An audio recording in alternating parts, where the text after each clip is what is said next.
Bom dia, senhoras e senhores, e obrigada por aguardarem. Sejam bem-vindos à teleconferência da Qualicorp para a discussão dos resultados do segundo trimestre de 2019. Estão presentes hoje conosco a senhora Grace Tourinho, diretora financeira e de Relações com Investidores, e o senhor Pedro Henrique Rocha Nossetti, gerente de Relações com Investidores.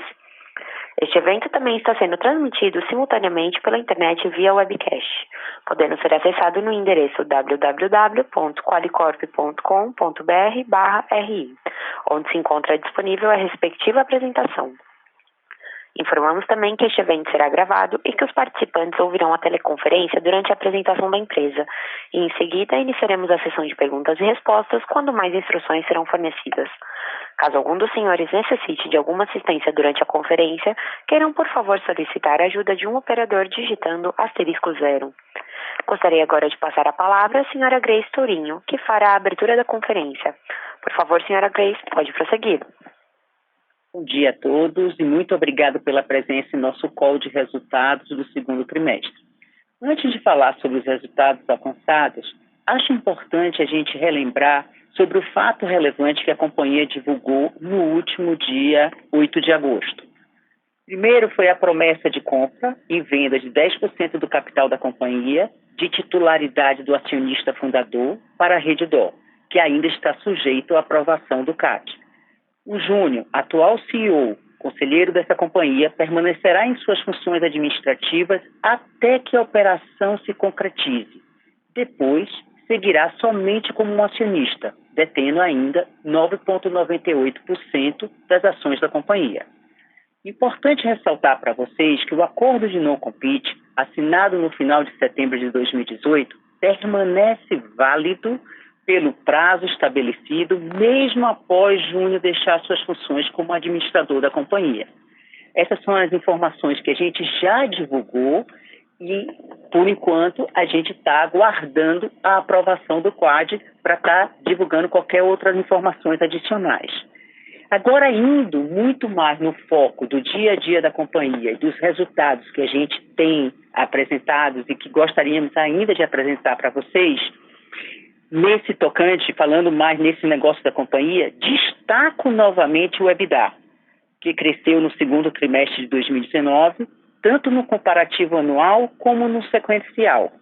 Resultado do incremento de receita e da margem, que temos conseguido manter em torno de 50% neste ano de 2019, demonstrando, de novo, o esforço do trabalho contínuo que estamos fazendo no dia a dia da companhia. Destaco também a geração de caixa operacional, mesmo com o pagamento de juros da dívida e PPR ocorrido nesse trimestre. Agora eu passo a palavra para o Pedro, nosso gerente de RI. Pedro, por favor. Muito obrigado, Grace. Um bom dia a todos. Peço, por favor, slide 4, falar sobre portfólio. A gente tem aqui uma melhora anual no churn, inclusive com o percentual da base. Acho que aqui é novamente a continuidade do trabalho de retenção que a gente tem feito aí de uma forma consistente, pelo menos aí com muito mais força nos últimos 12 a 18 meses. Mais produto disponível, mais produto em valor acessível, conseguimos manter o cliente, conter o fluxo de saída que prejudicou a companhia, sobretudo no segundo semestre de 2017. Com relação a gross adds, vocês observam uma retração. Com relação à retração sequencial, ou seja, menos entradas de vidas quando comparado ao primeiro trimestre, cabe lembrar que no primeiro trimestre a gente teve o tombamento de 2 carteiras somando 31 mil vidas. Então, eu diria que se excluíssemos esse efeito, no segundo trimestre a gente adicionou mais vida orgânica, mais vidas no dia a dia, mais vendas com relação ao primeiro trimestre de 2019. Além disso, acho que aqui cabe lembrar um ponto. A gente iniciou as campanhas com foco na venda digital a partir da segunda quinzena de maio desse ano de 2019, já para vigência junho. Então, o resultado dessas campanhas, em termos de volume de vidas entrando, nós ainda vamos observar com certeza no terceiro trimestre, no mês de julho que já passou, no mês de agosto, que nós ainda temos entrada de vidas. Agora, eu queria ressaltar um ponto adicional. Nós conseguimos, acima de tudo, além de incrementar o volume vendido, o volume comercializado, nós conseguimos aumentar substancialmente a participação do canal digital nas vendas. Para se ter uma ideia, nós partimos de 12% de vendas digitais sobre o total de vendas no mês de janeiro, chegamos a 71% no mês de junho, e dados preliminares já de agosto já estão apontando 92% das vendas vindo pelo canal digital.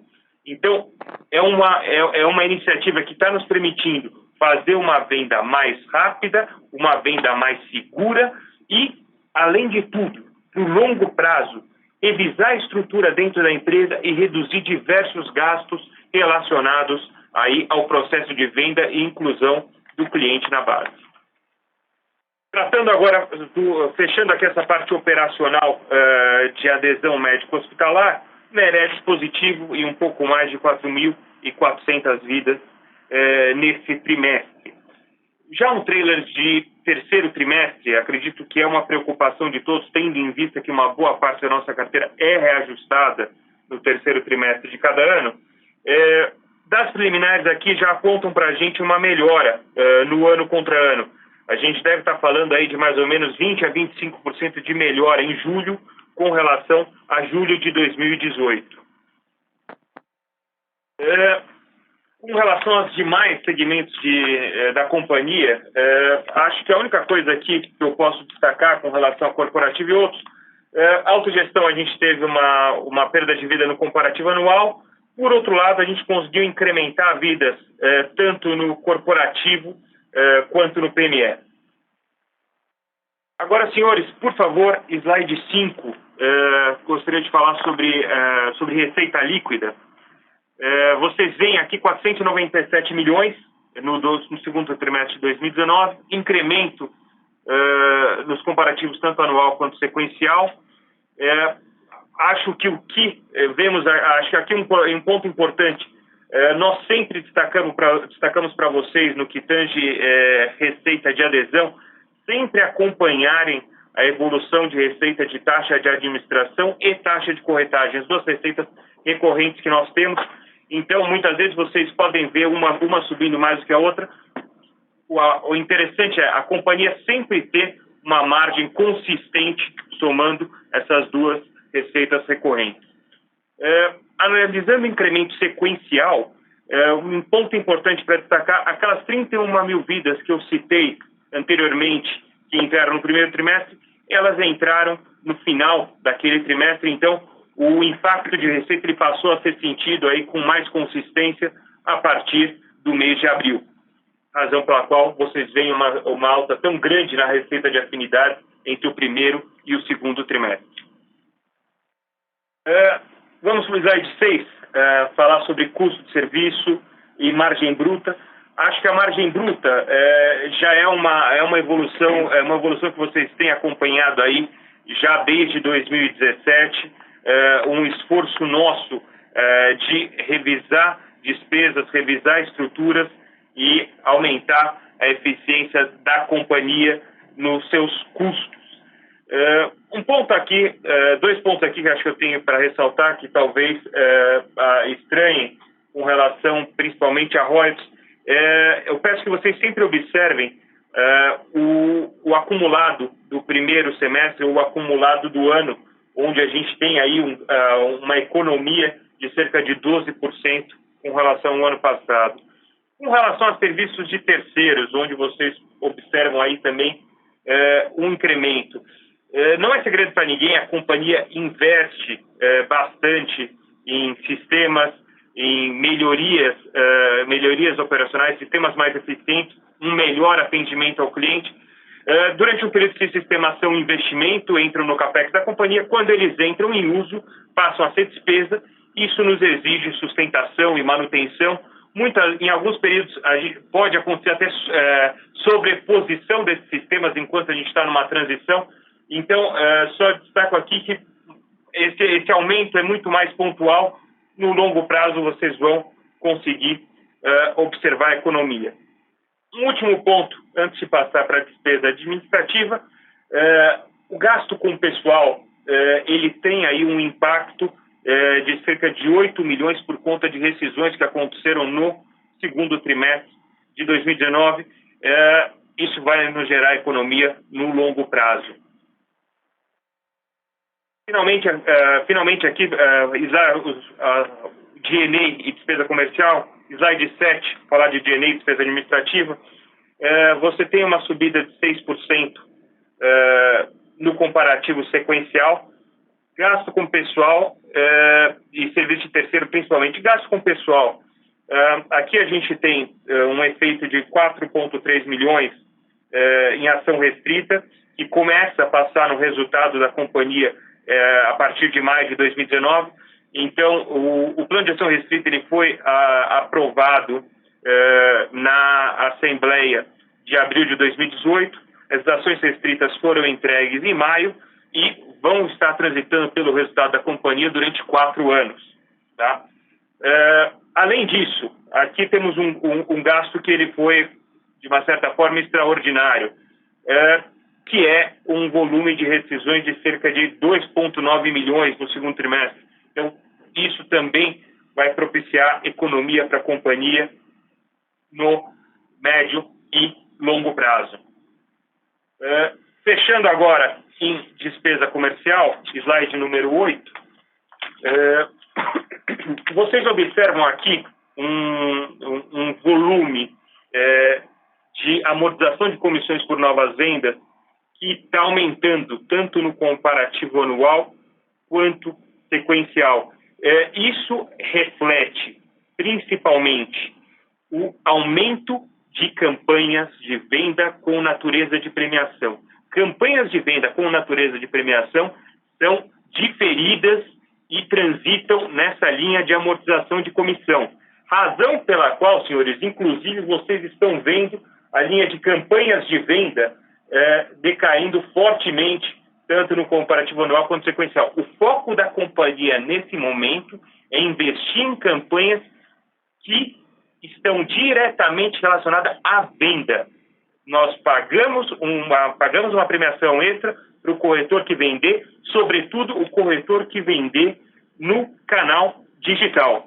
E, mais importante, nós não estamos economizando, nós estamos fazendo os investimentos necessários e isso vem nos trazendo resultado paulatinamente no volume comercializado e na eficiência da companhia, quando nós vemos a efetividade do quanto o canal digital está hoje respondendo pelo total de vendas e no quanto isso está nos agregando agilidade, segurança e inteligência de vendas. Nós vamos, com isso, a gente vai direcionando os esforços comerciais onde a gente pode gerar os melhores resultados para a companhia. Com isso, passo a palavra de volta para a Grace. Obrigado, Pedro. Indo para o slide 9 da PDD. Na realidade, essa é a melhor parte, né, da companhia, principalmente esse ano, né, que está muito melhor, ou seja, está no momento histórico, o melhor momento histórico da PDD desde 2011, principalmente pelo acúmulo de iniciativas bem-sucedidas dentro da companhia. Importante destacar aqui o valor de recuperação dessas perdas, né, no trimestre, no montante de 5,5 milhões. Essas perdas, na realidade, isso é possível devido a gente ter um grande estoque. A partir do momento que esse estoque deixa de existir, até porque a gente já não está mais formando, ótimo, para a companhia, já não estamos mais formando, é provável que nessa linha de redução ela venha a baixar ao longo dos próximos trimestres.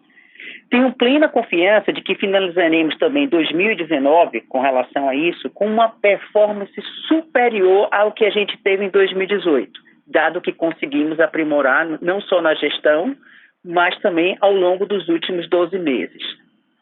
Indo para o slide 10 do resultado financeiro, tá? Quando a gente olha no comparativo com os trimestres de 2018, há uma ligeira melhora no resultado por conta de maior receita financeira dentro da companhia, fruto de maior volume de caixa aplicado. Em relação às despesas financeiras, Há pouca variação nos comparativos. Só ressalto aqui, por conta do IFRS 16, que nós estamos computando um ajuste do valor presente das despesas com aluguéis. Com a renovação das debêntures, que vão impactar somente no terceiro trimestre de 2019, poderemos esperar maior despesa financeira no longo prazo.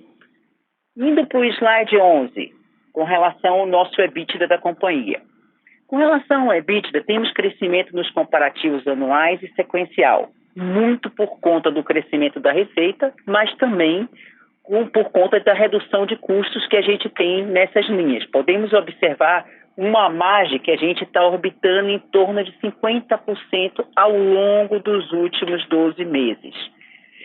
Destaco aqui um trabalho constante de ajustar processos e implementar a transformação digital. Acho que a companhia vem evoluindo desde o corte elementar da despesa clara, aquilo que não atende aos nossos clientes e a gente vem reduzindo mesmo, como também de iniciativas inovadoras para que a gente passe a atingir outros patamares. Esse ano foi a entrega da plataforma digital de vendas e a gente está trabalhando para poder entregar coisas novas. Está ainda sendo trabalhado, não temos ainda. Vale a gente dar uma segurada, mas quando muitas pessoas nos questionam com relação a se a companhia ainda tem possibilidades de ainda ocorrer outros cortes normais e naturais dentro do negócio da companhia, isso é o dia a dia e continua sendo constante à medida que a gente vai entregando qualquer inovação dentro da companhia. Faz parte para que a gente consiga crescer. Mas, mais do que isso, a gente mantém um foco no cliente e hoje podemos dizer que estamos atendendo de forma muito mais ágil e eficiente. A companhia mantém o seu empenho não só no controle de custo, mas também como de melhoria. Vale destacar, dentro do EBITDA, pontualmente, o montante de rescisões que ocorreram nesse trimestre, no total de 12 milhões e meio. Isso foi gerado basicamente também pela evolução dos nossos sistemas que vem sendo entregue paulatinamente. Indo para o slide 12, com relação ao lucro líquido. Comparando o segundo trimestre de 2019 com o mesmo período do ano anterior, tem um forte acréscimo que vem basicamente do incremento do resultado operacional, que a gente já destacou para vocês em outros slides. Em relação ao primeiro trimestre de 2019, cabe destacar aqui ainda a melhora na alíquota efetiva de imposto. Isso foi muito por conta do pagamento do PPR, porque nos outros meses a gente vai provisionando e quando paga a gente tem a dedução. Então essa alíquota acabou caindo de 39% no primeiro trimestre para 35% no segundo trimestre. Ainda uma alíquota alta, no qual a gente está tentando trabalhar de forma a maximizar e reduzir para que tenha pelo menos uma alíquota muito mais próxima ou menor do que as 34%, que é pela taxa normal. Indo para o slide 13, com relação ao CAPEX e endividamento da companhia. A companhia encerrou o segundo trimestre de 2019 com uma dívida líquida de apenas 20 milhões de reais, devido basicamente à situação muito favorável de geração de caixa que ocorre dentro dos nossos negócios. Sendo que a dívida de curto prazo se refere basicamente às debêntures antigas, que estão registradas ainda no nosso balanço do segundo trimestre. É importante reforçar que essa é uma posição de caixa após pagar PPR em abril, dividendos em maio, além dos juros da debêntures. Indo para o slide 14, onde temos o nosso fluxo de caixa. O fluxo de caixa operacional, após CAPEX, veio positivo em 127 milhões no trimestre, inferior ao trimestre anterior por conta de pagamento de juros e oscilação nas contas de capital de giro. Falando da emissão das debêntures, que nós acabamos de concluir, apesar de não impactar no resultado do segundo trimestre, foi um trabalho que a gente já iniciou dentro do segundo trimestre e que nós acabamos de concluir a captação dessas debêntures. Mas falando um pouquinho lá atrás, daquilo que onde nós queríamos chegar, né? Estamos chegando muito próximo da estrutura de capital que nós desenhamos lá em 2015. Como modelo ideal era ter uma composição do nosso capital dividido em 40% de recursos de terceiros e 60% de recursos próprios. Acreditamos que depois da redução do capital ser concluída, teremos chegado no nosso quase que objetivo, ou seja, a gente passa a deter 38% de recursos de terceiros e 62% de recursos, 38% de recursos de terceiros e 62% de recursos próprios. Com isso, a gente acabou de realizar a emissão de 3 debêntures.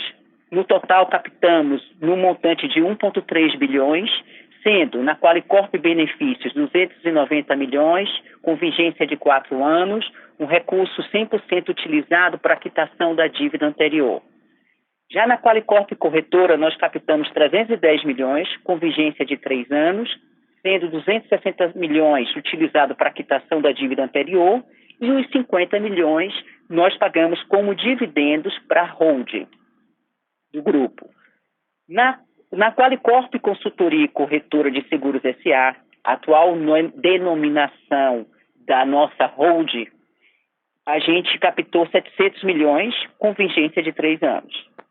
Essas operações foram liquidadas no terceiro trimestre, como a gente já divulgou, quitando as debêntures antigas, de forma que não impactaram as demonstrações financeiras agora, no segundo trimestre. Os custos dessas novas debêntures, cujos juros serão pagos no primeiro trimestre e no terceiro, e aí atenção, que a antiga era no segundo e no quarto, são mais atrativas para a companhia. Ou seja, de novo, conseguimos renovar com juros mais atrativos do que tínhamos anteriormente, que passou agora a ser CDI mais 1,15 ao invés de CDI mais 1,30. Indo para a redução de capital, tá? Que a gente já iniciou essa redução. Não é novidade com relação à forte geração de caixa que essa companhia obtém através da sua operação. Como a gente já também falou e já fez lá em 2015, enxergamos aqui uma excelente oportunidade de entregar valor aos nossos acionistas, com otimização da estrutura de capital. O Conselho de Administração aprovou, em julho de 2019, a redução do capital em 980 milhões, que nós já submetemos, né, e convocamos a primeira AGE, no qual não tivemos quórum suficiente para já deliberar nessa AGE.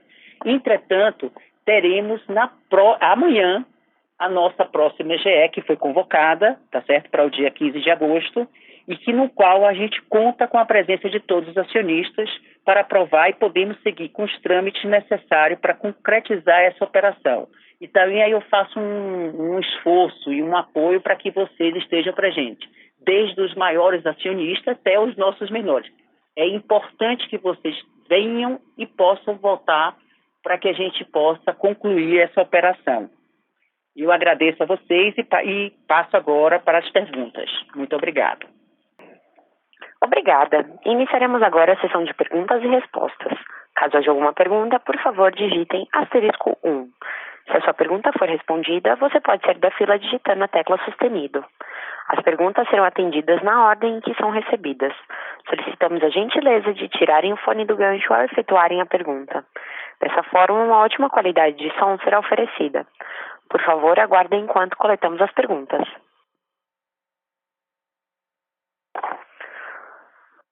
O senhor Anderson Vieira, do Itaú BBA, gostaria de fazer uma pergunta. Bom dia, pessoal. Obrigado por escolher a minha pergunta.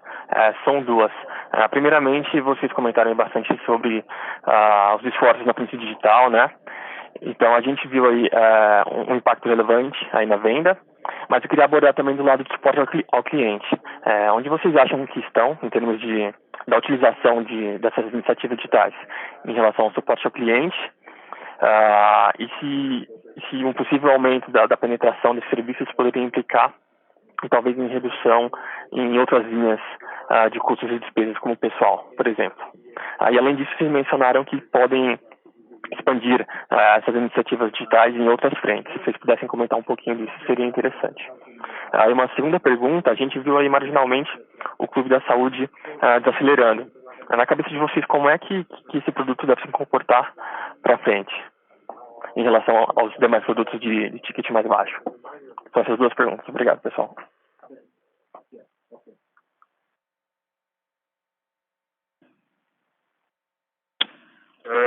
Bom dia, Anderson. Obrigado pela pergunta. Vamos lá. A transformação acho que a gente adotou esse nome transformação digital, que na verdade ele é um processo que engloba não só a venda, como também toda a parte de atendimento ao cliente. Então a gente partiu de um incentivo, a gente acabou dando mais visibilidade que era necessário com relação a esse incentivo para o corretor estar realizando a venda digital.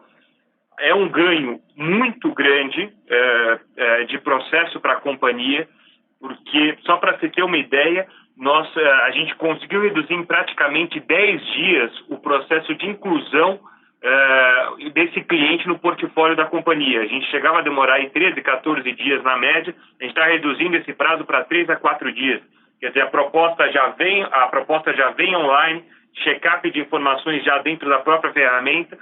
Então, a gente está aí conseguindo fazer uma venda mais segura, mais rápida. Você tem nesse processo uma economia de gastos logísticos da venda, né? Então você está evitando aí gasto com motoboy, despesa com logística, num segundo momento gasto com arquivamento da proposta.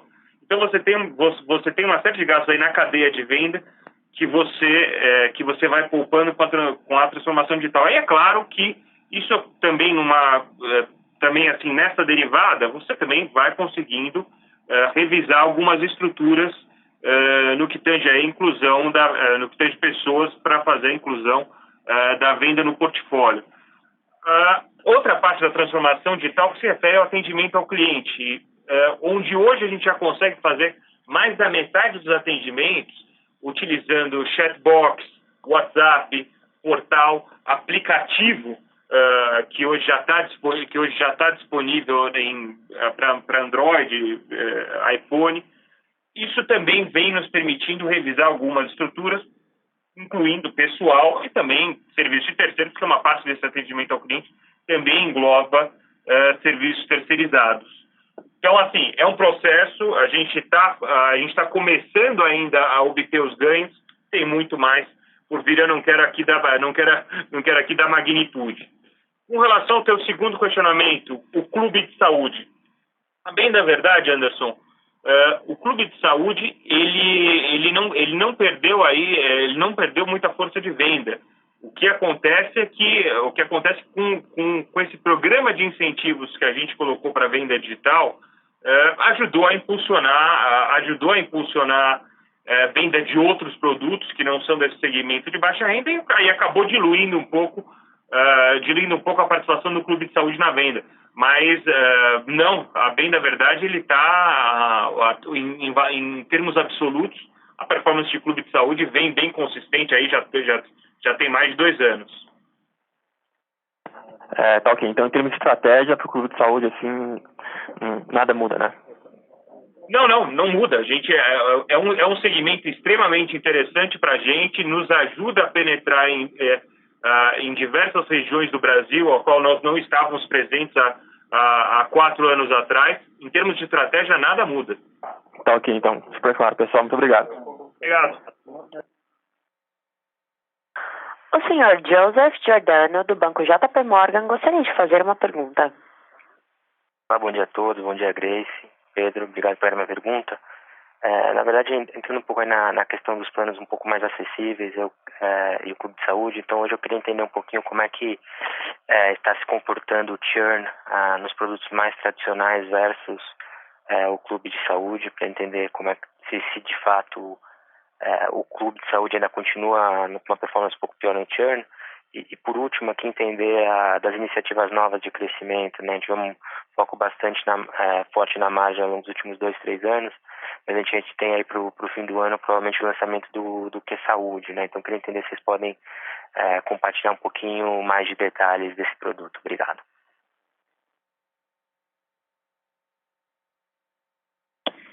Joseph, obrigado aí pela pergunta. Primeiro, com relação ao mix em termos de churn, acho que a gente vai ter uma oportunidade bem bacana de estar apresentando no próximo trimestre uma redução desse churn dentro da companhia. A gente tem trabalhado muito antes, né, desse trimestre, a gente vem trabalhando, se preparando com produtos alternativos na oportunidade de tentar entregar ao nosso cliente oportunidade para que, caso ele precise, para ele poder fazer o downgrade. Isso tem acontecido constantemente dentro da companhia, principalmente dentro do terceiro trimestre, tá? Que já aconteceu agora, a maior parte da nossa carteira já foi reajustada em julho. Tem as carteiras ainda, principalmente na parte de clube de saúde, que vai ser reajustada agora em agosto, ou seja, a gente está trabalhando com esse reajuste agora, então a gente não tem muita informação, mas, obviamente, quanto mais alto dentro da pirâmide da Qualicorp, que o cliente esteja dentro da pirâmide da Qualicorp, mais oportunidades a Qualicorp tem para poder oferecer outros produtos para ele. Obviamente, quando chega em determinada região, em um produto mais acessível, é realmente um desafio ainda grande a gente achar outras alternativas. E por isso, é muito óbvio receber ou detectar dentro da companhia um percentual de churn muito mais alto na base da pirâmide do que em cima. Isso tem ocorrido constantemente e ainda apresenta esse ano, ou seja, não teve variação. Quando a gente olha a pirâmide da Qualicorp, de clientes da Qualicorp, a gente verifica que o cliente da base se reajusta, ou se a gente tem um churn maior, em torno de 5% a 6%, versus o que temos em cima, tá? Isso ainda continua com essa mesma tendência. Com relação ao Que Saúde, ainda é um projeto que está dentro da companhia, não foi entregue ainda para a Qualicorp para que a gente possa efetivamente utilizar isso como uma boa ferramenta para poder segurar nossos clientes ainda dentro de casa. Estamos ainda aguardando ele ser lançado. Assim que ele for lançado, a gente vai estar comunicando também a vocês. Mas está ainda em curso. Perfeito, muito obrigado, Grace. Obrigada a você. A senhora Mariana Hernandes, do Credit Suisse, gostaria de fazer uma pergunta. Tudo bem? Aqui é o João Gabriel. Obrigado por escolher minha pergunta. Eu queria entender um pouco melhor, né, um update do Que Saúde e entender o que vai acontecer com o projeto, com a saída do Júnior, por favor.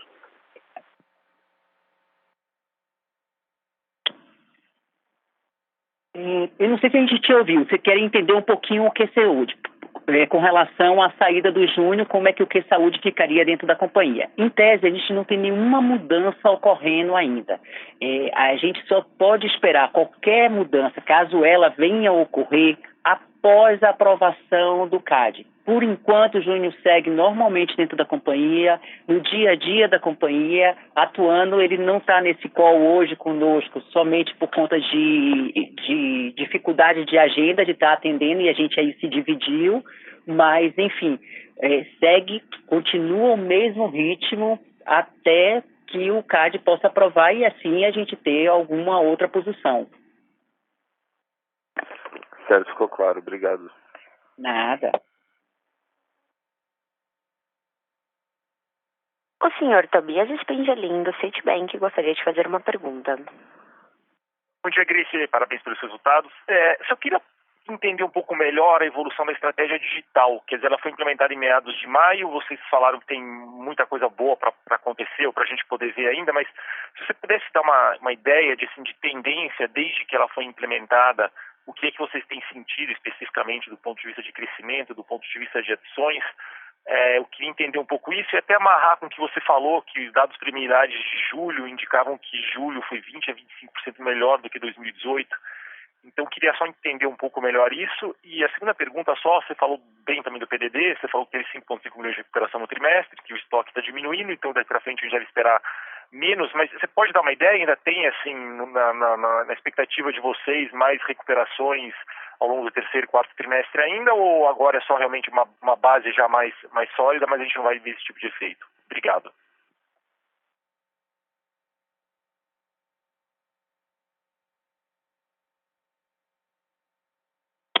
Tobias, bom dia, aqui é o Pedro. Vamos lá, eu vou começar pela parte de vidas e transformação digital. O que eu mencionei com relação a julho é um comparativo de Neredes. Então, se eu comparar julho 18 em termos de Neredes com julho 19, é claro que são 2 meses que historicamente eu tenho perda líquida de vida, ou seja, cancelo mais do que adiciono. O que eu estou observando é que em julho 19 eu tive uma perda líquida de vidas 20 a 25% menor do que julho 18. Então eu estou falando aí de uma situação na qual em julho 18 eu perdi cerca de 12.500 vidas. Julho 19 eu estou vendo aí uma perda de entre 9 a 10 mil vidas. Tá? Mais ou menos essa situação que a gente está vendo em termos de Neredes para julho. É uma melhora consistente. É claro que o objetivo da companhia é sempre adicionar mais do que cancela, mas a gente entende que num reajuste difícil e um período ainda desafiador, é uma performance muito superior ao que a gente tinha no ano passado, e uma performance que começa a nos apontar aí para uma melhora nos próximos anos. Com relação... Isso tem a ver, obviamente, com estratégias, tem estratégia de retenção, produto, as coisas que você está falando, mas você também tem a ver com a estratégia especificamente do comercial? Sim, eu acho que o incentivo do comercial ele entrou em vigência na segunda quinzena de maio para vidas que entram no portfólio a partir de junho, mas a campanha se mantém enquanto a companhia achar interessante mantê-la nesses patamares, ela vai manter. Isso claramente, uma vez que a campanha ganha atração, ganha popularidade entre os corretores, a gente vem mantendo aí, a gente não teve perda no ritmo de vida do segundo para o terceiro trimestre. Pelo contrário, a gente está vendo aí até alguma oscilação para cima. Então, tem muito a ver com a campanha de incentivo digital. Joia, obrigado. Com relação à transformação digital, Tobias, eu acho que assim, as campanhas estão ajudando, acho que essa parte de volume de vida está ajudando. O fato de hoje a gente já está fazendo assim, mais de 90% das vendas no canal digital é excelente para a companhia, permite revisão de custo e permite e nos traz também, ou pelo menos torna mais rápido a nossa inteligência de vendas. Quer dizer, acho que isso nos permite direcionar a venda, reforçar a campanha para onde a gente pode trazer maior rentabilidade para a companhia. É algo que agrega não só nesse curto, médio prazo, quando vocês começam a ver redução de gasto com o pessoal, no segundo momento redução de gasto com o serviço de terceiro, mas também vocês vão começar a ver uma qualidade de vida em termos de resultado para a companhia excelente. E a outra parte da transformação digital é a parte de atendimento, quer dizer, o cliente hoje já consegue resolver muita coisa por WhatsApp, por aplicativo, a gente torna a experiência do cliente com a Qualicorp muito melhor e também abre um flanco para cortar gasto, cortar custo. Aí acho que ficou faltando a parte de PDD, que aí eu deixo com a Grace. Obrigado, Pedro. O Tobias, se repete a pergunta do PDD? Eu repito, na verdade é o seguinte, você falou que você vem recuperando também créditos vencidos, né? Então teve uma ajuda dos 5 milhões agora no segundo trimestre, que o estoque está diminuindo dessas possíveis recuperações. Então eu só queria entender se agora olhando para o terceiro, para o quarto trimestre, se por acaso você não espera que tenha esse efeito também, ou se a gente excluir esse ganho que você teve, a gente deve trabalhar com uma PDD mais ou menos nesses níveis. Eu acho, o ponto aqui é o seguinte, verdade com relação ao estoque, ou seja, quanto mais longo o estoque, mais do passado, mais difícil da recuperação. A gente vem com índices de recuperação extremamente positivos. Eu já esperava, ele já caiu quando você olha no nosso slide com relação ao trimestre anterior, se eu não me engano, a gente fez 6,8. Isso, não, 5,8. 6,8 foi em relação ao segundo trimestre de 2018. Você vê que já ocorre uma queda pequena. A tendência é que esse número vá diminuindo, entretanto, todos os esforços que estamos fazendo faz com que ele ainda se mantenha. Eu não acho que a queda vai ser brusca, porém, devido a você não ter um estoque tão grande, a tendência é que esse número reduza e, obviamente, a PDD se eleve um pouquinho. Ou seja, 3,8% foi uma grata surpresa de uma série de trabalhos que foram construídos dentro da companhia, mas não dá para manter provavelmente a 3,8%. É esse sinal que eu quero dar também para o mercado. É muito provável da gente ficar em torno de 4, 4,5% nesse patamar, porque ele é fruto não só da perda que a gente tem realmente reduzido, por uma série de razões, desde a legislação, da mudança da legislação também, que nos auxiliou o fato do cliente poder cancelar imediatamente, esse é um grande ponto, e o segundo, também do esforço que a gente faz quando existe a PDD, também trazer de volta a PDD para a companhia, ou seja, de volta a trazer os recursos que deveriam diminuir essa PDD. Então, eu acho que merece uma atenção aí de que a gente eventualmente terá um desafio muito grande de melhorar ou manter nesse patamar que foi o que a gente entregou no segundo trimestre de 2019. É provável, sim, uma subida. Tá claro, tá perfeito, Grace. Muito obrigado, João. Obrigado a você. Encerramos agora a sessão de perguntas e respostas. Gostaria de passar a palavra à senhora Grace Tourinho para suas considerações finais. Pessoal, gostaria de agradecer mais um call aí da companhia. O mais importante é que a gente está focado no dia a dia e agora muito mais concentrado, porque temos muita coisa para fazer e entregar. E, por favor, peço uma ajuda e o apoio de vocês para comparecerem na AGE e a gente aprovar e a gente fazer essa tão sonhada reestruturação, entrega de valor para os acionistas. Conto com cada um de vocês.